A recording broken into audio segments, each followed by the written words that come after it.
Welcome, ladies and gentlemen, to a showdown between the High Elves and the Wood Elves. So it's going to be Larry coming in with the dreaded double Arcane Phoenix facing off against Drika and her tree people. Looks like there's some Zotes in there as well.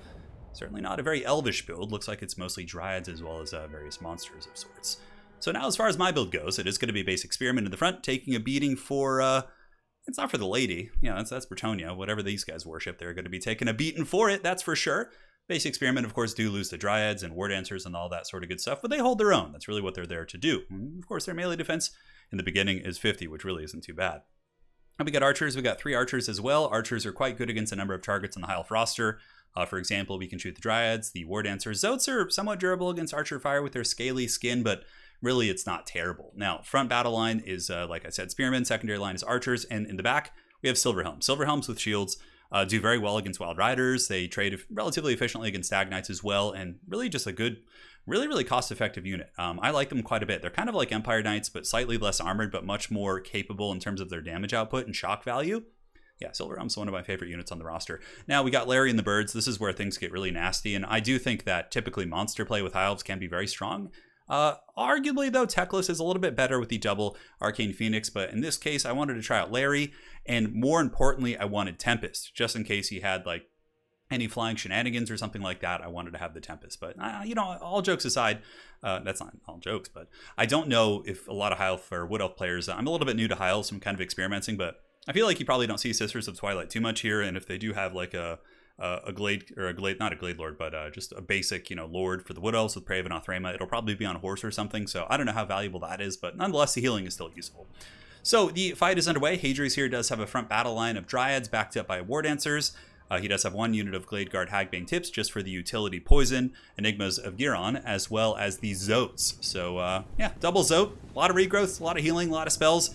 Stuff's going to get pretty wild. So my archers will be shooting in, going after the dryads, and based on what I can see here in his army, my front line will buckle relatively quickly. With Drika, she's going to be summoning Malevolent Dryads in the back line. There's Pendulums coming down. It's already getting pretty hog wild here in this match.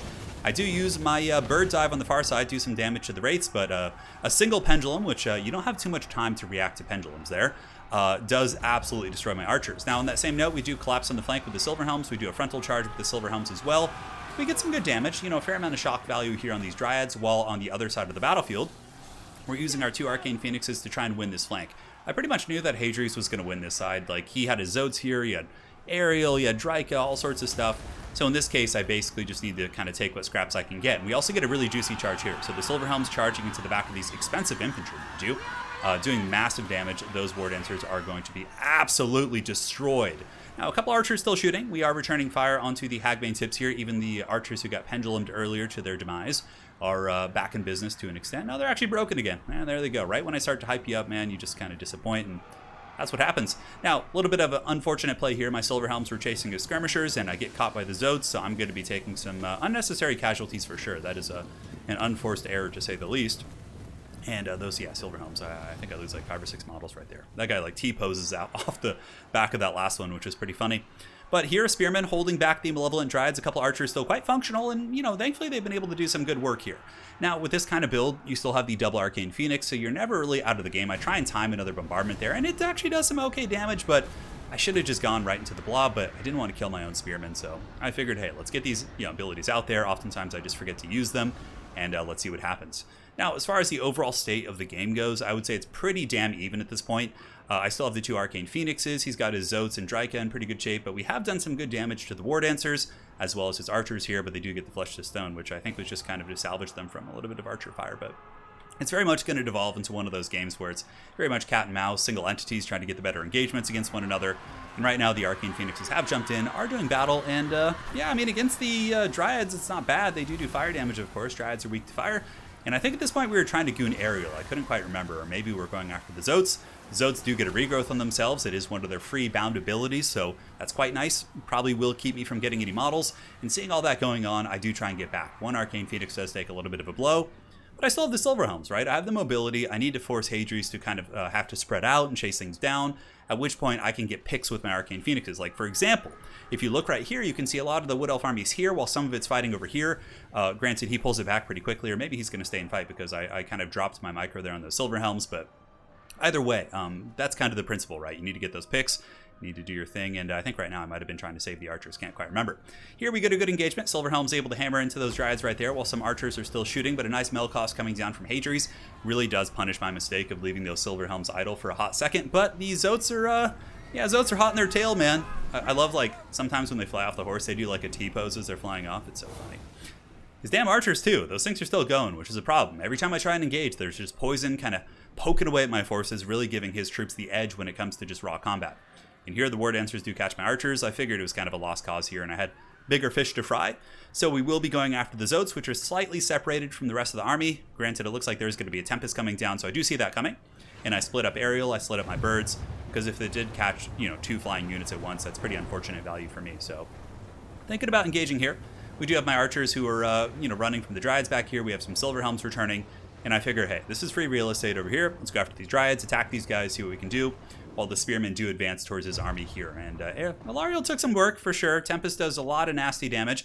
We have Silverhelms returning in the distance as well. We have 21 here. We have 21 right here. So we still have a fair amount of kind of shock damage to come from these cavalry. So we're going to try and buckle off what we can. If I could get these archers functional again, you know, get them firing, unimpeded, shooting at aerial, shooting at Zoats, that would certainly be a big win here in this game. So we'll see how it unfolds. And, you know, the Dryads are down to what appears to be 48 models, 47. Shock cavalry doing their best. We're a little bit close to the forest, almost to the point where I might be taking a penalty. When monsters and cavalry do fight in the forest, they do take a little bit of a penalty, but trying to split up his army, really. You can see here the Silverhelms and Spearmen on this side are kind of teasing an engagement, you know, tickling the pickle, a little bit of an offering, trying to pull some of the Zoats away, which does give me the opportunity to do an alpha strike. So I charge in with Larry, knowing that one of the Zoats and Dryka aren't in combat yet, and we do get an Earthblood. I also have a Star of Avalorn, and I'm methodically focusing down the Zoats, using all my attacks from all 3 of the single entities to take down the Zoats here. And now the Star of Avalorn is going to be picking off these units and hopefully doing some good work. And the Zoat Pound Squad, yeah, really getting worked on pretty good. Down to 7 models. The Berry Wine is used by Alariel, or Ariel. They all sound so similar, but nonetheless, it's pretty good usage for sure. Probably keeps like 2 or 3 models from dying there. Very, very powerful stuff. Now the other Zoats are coming in, so I can take my leave. The archers are back online. I'm ripping some good shots. I can probably continue fighting here for as long as the Star of Avalorn is healing, but once that does wear off, I'm going to want to disengage here. Balance of power is still in Hadri's favor. You know, he's got Dryka, he's got the Ariel here, he has a more or less full health unit of Zoats, so there's a lot of things that are actually quite scary for me here in this game. And over here, Silverhelms and Spears should be able to defeat these Dryads, hopefully with the 2v1 engagement. And Larry, I think, ends up going after these Gladeguard Hagwing tips. I can't quite remember. No, another Tempest coming in. So I did see the Tempest. So to try and avoid the damage, I kind of panicked. I was like, Anakin, I'm too weak. And I tried to fly over here to the Gladeguard in land, because if you're landed on the ground, you don't actually take Tempest damage. But instead, I take the full volley of Tempest to the face. I get absolutely shreked, and it is not a good time. But despite the bounce power being pretty bad for us, the Phoenixes do have rebirth. Larry is still alive, which is the important thing. She's not really there for combat. And we're just going to get us around and, you know, try and break these guys. Those do have pretty damn good leadership right now. You can see 72 on these guys, 76 on these ones. Basically just getting whatever small real estate I can. And here we have to take the penny stock. We have to go after the Dryads and drag those guys down. And Spearmen just finishing off these Dryads, and we're preparing for the final fight. Now here comes the bombardment, and it does hit the archers a little bit, but ultimately it was a little bit of a haggard engagement. But the Phoenix will engage soon, while Larry and the other bird, I believe, do chase down these Dryads. I think I pretty much know this engagement's lost here. The Zoats are coming. They're just going to absolutely destroy these Spearmen on top of his characters and heroes and things like that. So just kind of have to yield that one. And that's an important aspect of multiplayer in this game, knowing when to not, like when something is completely lost, and even if you do commit, you're not going to be able to save it, right? So sometimes you have to, you know, basically just make your sacrifices and then try and regroup and go in for the kill later. So here we get the Silverhelms going after those units, and another Tempest coming down, which does hit Larry. I'm pretty sure my archers are coming back too, and the Silverhelms are able to chase down these Dryads and shatter them. So now it's basically just the archers, these lone forlorn archers, making their way back to the battlefield while we posture up here for the final fight and regroup. So archers are attacking. The 2 birds overhead looking for their picks here are going to be flying into the back, and it looks like a nice acorn of the Oak of Ages pounding my archers. A little bit unfortunate, but they do stabilize here, and you know, every little bit counts, right? And the Arcane Phoenix is just going to be going for it. Now, I do have a couple decent options, right?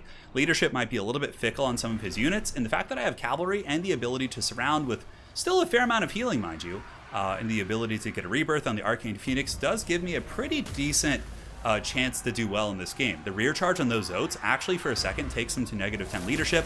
There's a nice Malevolent Dryad summon there by Hadries, and Yeah, we're just going to keep trying to grind through it. Many of the Dryads are getting close to breaking. I really need to get these Zotes off the battlefield. There is another Star of Avalorn, which will heal up 1,000 HP on my birds. And Arcane Phoenixes are just an unholy terror to bring down. They are so tough. Here comes a charge. Silverhelms into the back. Will the Zotes break? They're steady. Apotheosis Flesh to Stone. Both Hadries and I have really good blob fighting potential. But again, those Malevolent Dryads might be the thing that makes the difference. It's giving them really good kind of buffering and sustainability here, and I can't quite finish those damn Enigmas. Picking off as many models as I can. This bird is going to pull back right now. I think I do have the AoE Vortex that I wanted to do. I wasn't sure. But the Dryads are broken. Here comes the bird. The bird is the word. It's going to be going down, and we do drop the nuke, which does hit the Malevolent Dryads as well as the War Dancers there.